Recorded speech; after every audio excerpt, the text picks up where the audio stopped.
Uno de los temas que la oposición había insistido era el impuesto a las ganancias. Se ve que en esta semana no hay demasiada necesidad de insistir. No va a haber modificaciones. Recuerden que fue aquí en Infobae TV cuando Juliana Di Tulio, la presidenta del bloque del Frente para la Victoria, dijo que todos los años las correcciones se hacían hacia septiembre. Esto implica que aguinaldo y los sueldos de aquí a septiembre van a quedar alcanzados por el impuesto a las ganancias. Y por eso lo molestamos a Guillermo Locane, que es un contador tributarista que siempre nos da una mano para entender, para por lo menos amortiguar en la información lo que va a ser el impuesto a las ganancias. Me parece que no en el bolsillo. Guillermo, soy Luis Novarecio. Buenas tardes. Hola Luis, ¿cómo estás? Ninguna molestia, es un gusto hablar con ustedes siempre. Bueno, lamentablemente el aguinaldo va a quedar atrapado, ya queda atrapado con el impuesto a las ganancias, no subiéndose los pisos y sí modificándose las escalas salariales, va a ser fuerte el impacto. Va a ser fuerte, la gente tiene que saber que, como salió publicado hoy en un matutino, la incidencia va a estar fundamentalmente por el cómputo del aguinaldo, que el año pasado fue condonado para la cuota que se paga ahora en junio. Lamentablemente, digamos, hay una cosa que es cierta. Sí, lo corregían habitualmente en agosto, septiembre, pero eso no quiere decir que esté bien. Digamos, que como decía que esto que vos mencionabas que expresó la diputada, esa costumbre no es buena, porque en realidad la gente viene sufriendo una retención en exceso durante todo el año y con el cómputo del aguinaldo se va, porque ¿qué pasa? Salta de escala, entonces muchos pueden suceder que sientan un cimbronazo en lo que tengan que pagar. Evidentemente, es la clase media, esto tiene que ver, aunque es evidente que muchos lo entienden, tiene que ver con el tema de los fondos buitres. Tiene que ver, claro. Porque en definitiva la forma más fácil que tiene el Estado, o la primera forma que tiene para recaudar son los impuestos, y esto entonces va a ser difícil que ante estas novedades de tener que pagar dinero internacional no sufra el bolsillo del trabajador o del jubilado argentino, es así. Guillermo, ¿es correcto el cálculo que se hacía hoy en Clarín, si la memoria no me falle, de que vamos a pagar el doble que hace 2 años de ganancias? Bueno, depende por eso tiene que ver si sos casado o soltero y tiene que ver el nivel de ingreso. De movida, los que tienen un sueldo neto de bolsillo de 12.500 pesos, una cosa así, que es un bruto de 15.000, esos quedaron exentos ya por el decreto del año pasado. No es una exención, pero por la forma en que está redactado no se les efectúa la retención. Entonces estamos los que están entre 15.000 y 25.000. Ese primer tramo seguramente muchos van a dejar el aguinaldo del año, lo van a dejar para el fisco, eso es así. O sea, que paguen el doble, sí, porque antes por ahí estaban pagando medio aguinaldo, van a pagar el equivalente a un aguinaldo. Y probablemente los que están más cerca de 25.000 pesos vayan a dejar más de un aguinaldo, o probablemente, lo cual significa un sueldo, o probablemente 2 sueldos, con lo cual sí, se aumenta. Evidente, si las deducciones no se aumentaron, la escala de liquidación no se aumentó y los sueldos aumentan un 30% promedio por paritarias, va a estar en ese orden, ¿no? Es decir, los que menos ganan, hasta 25.000 pesos, el aguinaldo de junio, olvidarlo, va a parar al impuesto a las ganancias. Y los que más ganan, probablemente los 2 aguinaldos, el de junio y el de diciembre. Sí, seguro, sí. 2 aguinaldos es un sueldo. Mira, es el 8,33 de lo que se gana en el año, o sea, es un 8%. En general, quienes están alrededor de los 25.000 pesos de ingresos, que primero, bueno, hay gente que tiene un ingreso considerable, pero tampoco no es una cosa que te vas a hacer rico con ese sueldo. Esa gente seguramente va a dejar más de un sueldo, va a dejar más del aguinaldo entero. Porque es difícil de pensar que vaya a cambiar la tesitura del gobierno, que considera que ese sector de la población tiene que contribuir en función de tener una capacidad contributiva determinada, ¿no? Claro, totalmente. ¿Hay algún modo de, digamos, a un asalariado? Porque también hay que distinguir, y siempre nos olvidamos de los responsables inscritos, es decir, los que no tienen relación de dependencia, que están tributando, y mucho, realmente. Mirá, sí, claro, está bien, porque en general los artículos se enfocan en el periodismo, las notas en cuanto a los asalariados y bueno, los jubilados, que también es una gran, algunos le llaman latrocinio, cobrarle el impuesto a las ganancias a los jubilados. Pero los autónomos, si vamos al caso, que son muchos, porque son la mayoría, además, como yo siempre digo, por ahí, es el sector de la sociedad más calificado, porque es el que ya factura como profesional, brinda servicios de todo tipo, se calificó, generalmente puede ser un profesional universitario, bueno, ese está olvidado por las correcciones de los mínimos y realmente que puede estar pagando para un mismo ingreso de un asalariado. Mirá lo que te voy a decir, 3 veces más, el autónomo puede estar pagando 3 veces más que un asalariado, lo cual es una inequidad grande y no se ve viso de que vayan a solucionarlo, ¿no? Claro, porque no hay ningún proyecto, ningún anuncio, ninguna perspectiva. No, y llama la atención que inclusive los mismos legisladores cuando hacen bien, digamos, hay proyectos, costó hacer entender durante años que parte del problema era la tabla del artículo 90, que no bastaba con corregir los mínimos, no imponer los mínimos, las deducciones por esposa, por suegra, por hijo, por los gastos familiares, había que corregir la tabla de liquidación. Ahora ya la mayoría de los proyectos que hay en el Congreso incluyen la corrección de la tabla de liquidación, con lo cual se llevaría un alivio también a los autónomos, pero olvidan muchos de corregir una deducción especial que tienen los asalariados y que los autónomos no la tienen.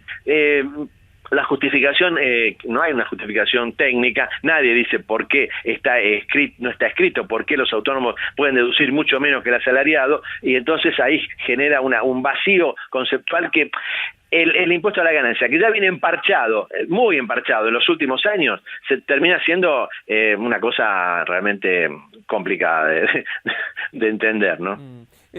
Para los que piensen en una corrección, digamos, septiembre ha sido, la última vez que se hizo por decreto de la Presidenta fue en septiembre del año pasado. Exactamente, el decreto 1242 salió también improvisadamente.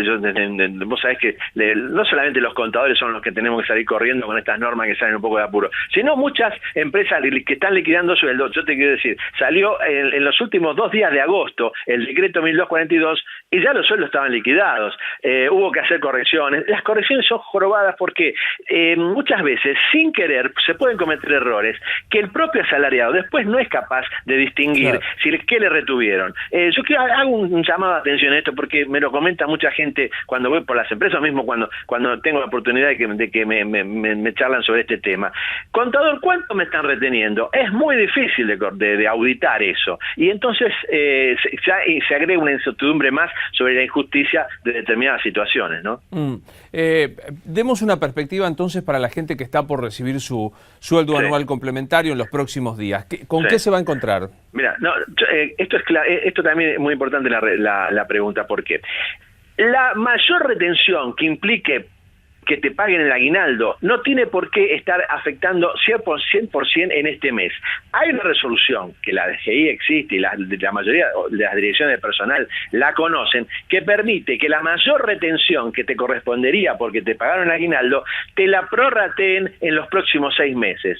No sé si soy claro. Perfectamente. Esto por eso, si vos sentís un cimbronazo fuerte, es que te calcularon el aguinaldo y además te retuvieron ganancias en exceso.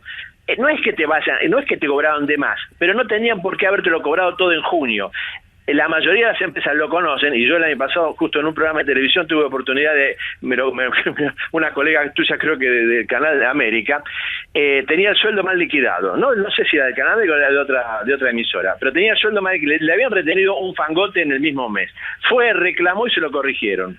Porque corresponde que te lo corrijan. La FIP dice, no le retenga al 100%, prorratee en los próximos 6 meses.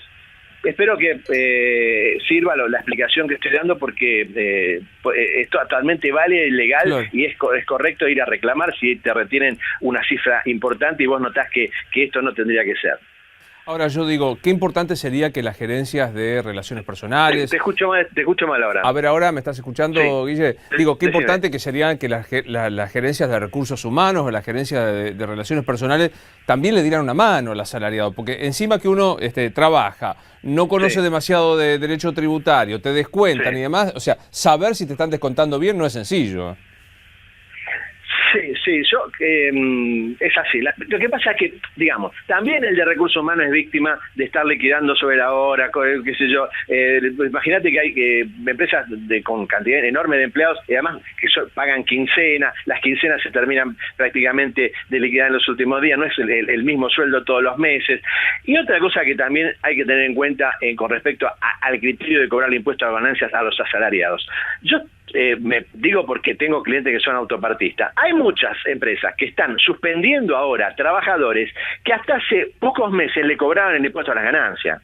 Entonces, ojo con esto, con decir, bueno, pero es un sector que gana bien el autopartista o el metalmecánico o el determinado petrolero, lo que sea. Pero el trabajador, cuando viene la recesión, cuando viene y empiezan a ser suspendidos, empieza a decir, che, pero a mí me está faltando la plata, que hace pocos meses me consideraban como rico. Entonces, hay que hacer un llamado de atención en este sentido. El impuesto a la ganancia es un impuesto progresivo, progresista, que lo tenemos que mantener en nuestro sistema tributario, pero tiene que estar aplicado con equidad, tiene que estar muy ajustado, porque si no se convierte en un Pac-Man, ¿no? Claro, sí, obviamente. Y también digo, pensar que si no hubiese, hoy estamos pagando impuestos, el empleado en relación de dependencia a partir de los 15.000 pesos, más o menos. Sí, se hablaba sí. de una corrección a 17 o 19.000 pesos. Esto es apenas atenuar lo que son las modificaciones salariales, claro, ¿no? Claro, sí, la mayoría lo llevan ahí. Hubo alguna versión de alguna corrección oficial hace un par de meses, no me acuerdo, que también tiraban ese número de 18.000 pesos, algunos tiraban a 20. Sí, es mantener lo mismo, es decir, no, lo que pasa es que ahora estaríamos con una situación de pagar más impuestos. Vos sabés que el gobierno se ha vanagloriado de que no aumenta los impuestos, pero bueno, si vos mantenés el mínimo sin corregir, es una forma de aumentar los impuestos. Es lo que estarían experimentando en estos meses los asalariados, los jubilados, por la no corrección de los mínimos, o sea, sí, seguir con los mínimos de hace 2 años, ¿no? Yo alguna vez creo habértelo preguntado, y no sé si aquí mismo, Guillermo, pero entre esto, el impuesto a las ganancias, más los impuestos directos e indirectos que uno paga, los nacionales, los municipales y demás, uno trabaja para el Estado, digamos, pensando en los 12 meses del año. ¿Cuántos meses trabajás para pagar impuestos? Mira, vos sabés que yo evidentemente, uno a medida que va escribiendo, yo hace varios años que escribo en perfil, en el blog del Contador Locane, y voy repasando los artículos que uno hace. Te digo, no hace muchos años, decíamos, el día de la liberación de impuestos, llamamos, ya que se ha divulgado la forma en que uno dice, bueno, hasta determinado día del año dejo de trabajar para el Estado y empiezo a trabajar para mí. Vos sabés que hace unos años atrás estábamos hablando de abril, mayo, y ahora estamos hablando de junio, julio. Depende es decir, de la Estamos a 20, que alguien me ayude con los números, 23 de junio. Sí, 23, ¿no? Hoy es 23 de junio. Si sí. yo todavía desde que empezó el 2014 estoy trabajando para simplemente pagarle al Estado los impuestos. Bueno, si sos autónomo, te quedan unas semanas más todavía, Luis. Claro. O sea que sigo trabajando para que el compañero Ricardo Echegaray y Axel Kicillof distribuyan lo que yo produzco en servicios. Claro. ¿Sabes qué pasa? Que también tiene que ver con lo que te devuelven como es lo de, el tema de que los impuestos vuelven al pueblo, a la gente, no es pavada. Es decir, uno se encuentra a veces con los contribuyentes muy reticentes a entender que tienen que pagar, porque el argumento no es un argumento falso, el hecho de decir, che, bueno, pero escuchame, las rutas están hechas pelota, los caminos, los baches, la iluminación, la inseguridad, entonces hay que tener cuidado en ese sentido, porque el Estado es muy apresurado en la hora de cobrarte, pero poco reticente a la hora de darte lo que te tiene que dar, ¿no? Totalmente. Entonces es difícil eso, es difícil. Bueno, para aquellos que quieran consultarte y saber lo que vos opinás, está el blog del Contador Locane, lo googlean y aparece, y si no también lo pueden encontrar en distintos portales, así que aparece así, el blog del Contador Locane, ¿no es cierto? Sí, así es. Bueno, y en Twitter estamos como @Contador Locane y en Facebook también. Así que yo te agradezco esta difusión y cualquier consulta, más que nada con este tema. No toda la retención, porque me están pagando ahora el aguinaldo, la mayor retención me la tienen que cobrar ahora, me la tienen que prorratear en los próximos 6 meses. Bueno, ojalá que así sea. La verdad que hablar con vos es un placer, nunca me das una noticia que sí, vas a pagar menos, nada de esto, así que casi hay como un instinto sadomasoquista en la entrevista que hago con vos. ¿Tenemos un minuto más? Sí, claro. Te digo lo siguiente, a los que son jubilados y pensionados, Hace poco se estableció la ley de servicio doméstico, entre los cuales está el tema de el acompañante no terapéutico puede ser deducido del impuesto a las ganancias. Y muchos por ahí no lo saben. Generalmente los mayores gastan esos pesitos, o un hijo se lo paga, en el acompañante no terapéutico, es el que lo acompaña a la noche, lo acompaña durante el día. Ese gasto, si lo blanquean, puede ser deducido por quien lo paga. Y bueno, a lo mejor es una forma de ahorrarse unos pesitos. ¿Qué te parece? Totalmente. Bueno, gracias, Guillermo, como siempre. No, por favor. Un saludo para todos. Que sigas bien. El contador Guillermo Locane. A propósito del tema de los impuestos, a ver, puede parecer o sería demagógico que yo dijera la cantidad de impuestos que se pagan. El sistema de organización política supone que uno debe participar con el pago de los impuestos para conseguir servicios. Después podemos discutir qué clase de servicios son los que tenemos, si son a la altura de lo que estamos pagando. Se ponen siempre como ejemplos otros países donde se paga muchísimo más. Claro, el tema también de los servicios que se realizan son muchísimos mejores. Ahora, pensar que uno trabaja de enero a junio, por poner simplemente una cifra, de enero a junio para pagar impuestos y obtiene lo que obtiene, por lo menos merecería una revisión impositiva. Y en cuanto al impuesto a las ganancias, es de aritmética pura. Se han aumentado promedio 20-22% los sueldos y no se ha corregido el impuesto a las ganancias. Es nada más que una justicia, insisto, conmutativa, aritmética. Si se aumentan los sueldos, uno debería pagar menos impuesto a las ganancias. Parece que hasta septiembre no va a pasar nada. Pequeña pausa.